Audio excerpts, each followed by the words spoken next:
After research and class discussions, we decided to investigate the reasons on why teenagers get approached to smuggle drugs to the United States.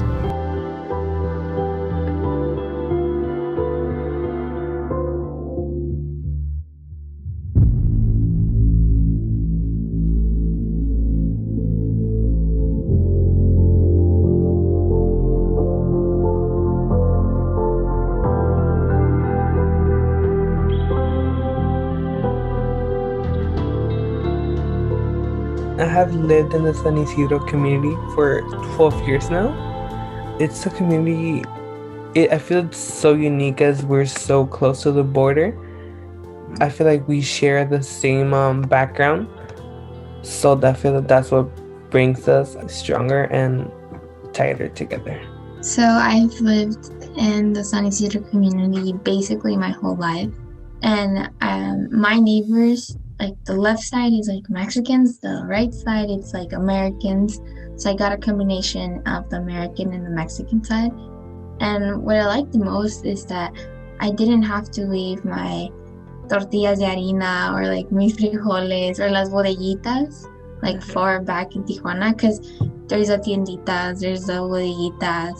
I think that's really cool that although we're in this other side of the border, the Mexican culture is still incorporated, but still has that included touch of the American side, which is not bad because that shows how we're multicultural and we can address having the Mexican and American side in us. The San Isidro border is one of the busiest border crossings, with 70,000 vehicle passengers and 20,000 pedestrians crossing every day. When we think of the wall, we think, well, most of us living here know that that's not true. But when we think of the wall, we think of like this impenetrable kind of wall. But the wall is broken. The wall has parts that are open. In Calexico, we saw that a part of it fell. Like the wall is very much something that we use, a term that we use, and like the wall, and in our head, it creates like a physical separation between these two countries. And all of this legislature and all of these things and language shapes our reality. So everything that we talk about and all of these policies and so much attention there. But we never talk about the effect of what that's had on so many lives. And a string of arrests over the last week show an alarming trend: cartels using teens as drug mules for fentanyl. You can't see their faces, but these pictures show the new face of fentanyl smuggling in the U.S. Teens, some U.S. citizens who live in Mexico and cross the border every day for school. They're being turned into drug mules. Drug smuggling is the transportation of a controlled or illicit substance across either state lines or international boundaries. Crucé 40 kilos de marihuana. Me iban a pagar $1,200 por hacer ese viaje a mí y otros $1,200 a mi compañero. Entonces era la tercera vez que lo hacía y en la tercera me agarraron. Duramos aproximadamente, yo duré aproximadamente 40 días ahí en el centro, internado, y pues, ¿qué pasa? Que me hacen ahí con la juez y me declaré culpable. What is Customs and Border Protection and what is its main goals? Customs and Border Protection, aka CBP, is an agency within the Department of Homeland Security. So as you guys probably know through history, after the 2001 bombings in New York, Department of Homeland Security was started. And so there's three arms, enforcement arms of CBP. So there's Customs, who work at the ports of entry. They wear blue. They're at land ports, seaports, and airports. Us as Border Patrol agents, we work in between the ports of entry. We wear green. And so our main focus is to keep people that haven't been admitted to the United States out or have them go to the port of entry. We apprehend drugs as well and try to keep that out of the country. And then after 2001, our new mission was terrorists and terrorist weapons. So that's our focus. Then the last component or enforcement component of CBP is air and marine. So they fly our planes and helicopters and patrol the seas on boats. What is the difference between drug trafficking and drug dealing? Drug trafficking is the whole process. So let's just look at, cocaine or marijuana. It has to be grown and cultivated, has to be packaged, it has to be transported to its destination, let's say, Chicago. So there's a whole process for it to get from point A to point B. Same with human trafficking as well. Drug dealing is probably the end product, right? So if that drug does make it to Chicago, that guy on the corner or that guy in the drug house is the one that's dealing the drugs. He's the end user. So the person that goes to this particular person on the corner or at this drug house, that's considered drug dealing. Trafficking is the whole process from the beginning when the drug is produced to get it to its final destination, and then the money transaction at the end. What are the main things that get smuggled in the San Diego border? Like the rest of the border, it's pretty consistent. Just because cities along the border are entryways to the rest of the country. So even though a place like San Diego in California may not have the same demand for drugs like marijuana, it does have a lot of marijuana seizures. En el año 2001, 19 de septiembre, estaba en mi escuela, estuve a la preparatoria. Estando en la escuela, un amigo me comentó que si me interesaba hacer un movimiento que sería el cruce de marihuana. Y en el momento acepté, me pareció bien, era joven y cruzamos en un pick-up. Recogimos un pick-up en un estacionamiento. Como él era el de todo el conocimiento, yo prácticamente solamente iba a manejar porque ya tenía licencia. Y cruzamos por la garita de zona centro. ¿Usted sabía qué traía el carro?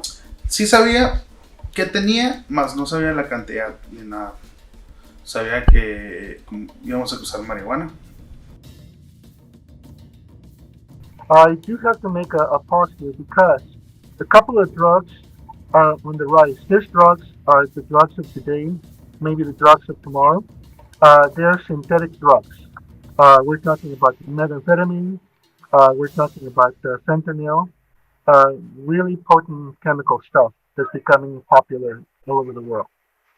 Never in my life did I think this would happen to us. There's no way. We're educated, intelligent, good people, but once it happens, it just changes your life forever. Do you think that the work of the cartels has changed through the years, and now there feels that they're approaching more teenagers, or it's been always like that? I think it's been always like that because of the laws. The laws have not changed in a long time. But now you see it more often. You see it systematically. They have become like corporations in the way they do business. They have their formulas, and yes, teenagers are a very important part of their business model. They're disposable food soldiers, low-cost food soldiers. Why do teenagers get approached to smuggle drugs? Because they make vulnerable and easy targets. Also, I think the financial aspect plays a big role. Also, it can be peer pressure. In the past, at least, a lot of the drug activity was controlled by gangs on both sides of the border. So there was a big problem of teen smuggling illegal substances in their school. The principal and a lot of authorities went to school and they were talking to us about the danger and how you're exposing yourself. They said that because we're in the Sweetwater district, and they told us that out of 20 students, 15 students were in your school, the ones that were smuggling. I just thought it was crazy how we're targeted since we're like close to the border. Reasons behind it, it's always because of money. We're in a culture where it's expected us to contribute to the family when times are hard, and they still want us in school, but they still want us to provide at home. So that's kind of a hardship that we have to deal. So I think that's why we're mostly approached, or we approach them because of necessity. It's not really of the drive to do it, but it's just a necessity in our homes. Or how do they get approached? Usually a lot of ads on Facebook. Of course, I'm a lot older than you guys, so I'm not the most savvy because I'm not on social media a lot, but we have intel undercover agents that screen that stuff. So you have students here that have older siblings, brothers, friends that may be into that kind of stuff. So they'll recruit that way in person, right? Also been targeted in social media where there has been people that send me messages that I don't even know, they don't even have pictures and stuff like that. And they're like, oh, we pay you this much money if you find people that want to cross, or if you want to cross it by yourself. They just start out of the nowhere. And then if you like read the message but don't answer at all, or you just block them, like they find a way to send you another message from another way.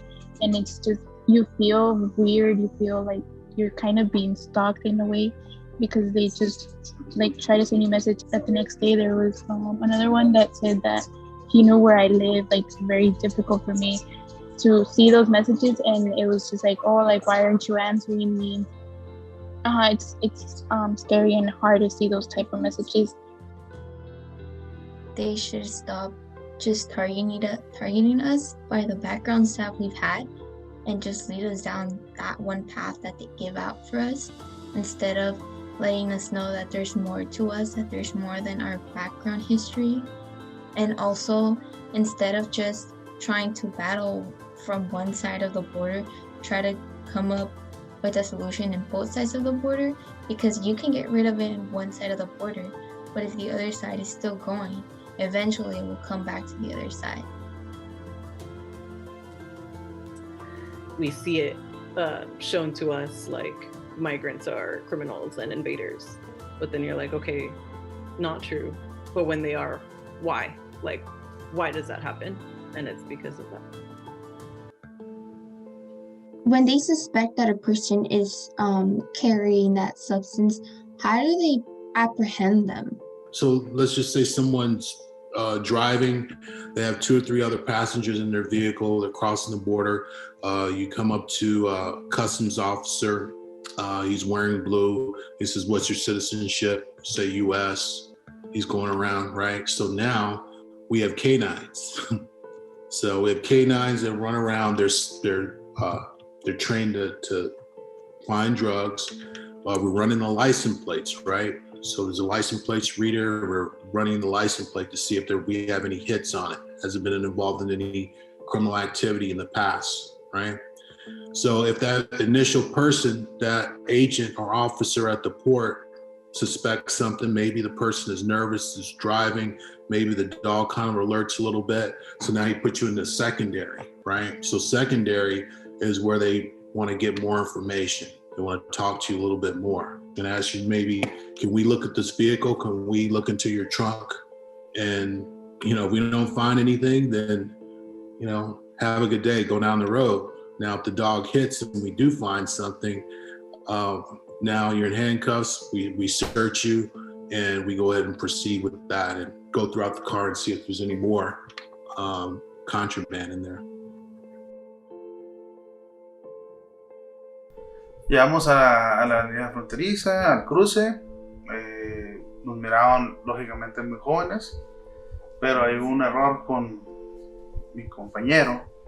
Desgraciadamente cruzó con la visa de su hermano. Entonces ahí es donde nos agarran. Sí, porque miraron mi reacción al saber que cuando dijeron el nombre de él no era correcto. Entonces yo volteé a verlo y en esa reacción no me miraron y me pasaron a segunda revisión. Al pasar la segunda revisión, pues lógicamente, rápidamente fuimos detectados por los perros y todo, y pues fuimos arrestados. What would be the punishment if they do found drugs? They're arrested. Obviously, an investigator will usually come and talk to them because at the end of the day, we want to stop the big guy. The little person, yeah, we may have taken a few kilos of drugs from that vehicle that day, but at the end of the day, we want to really put the screws to the big guy, the organization, and stop this. So find the people on the south side, and Mexican law enforcement helps us there, and also find the people up here, because usually the drugs go north and then the money goes south.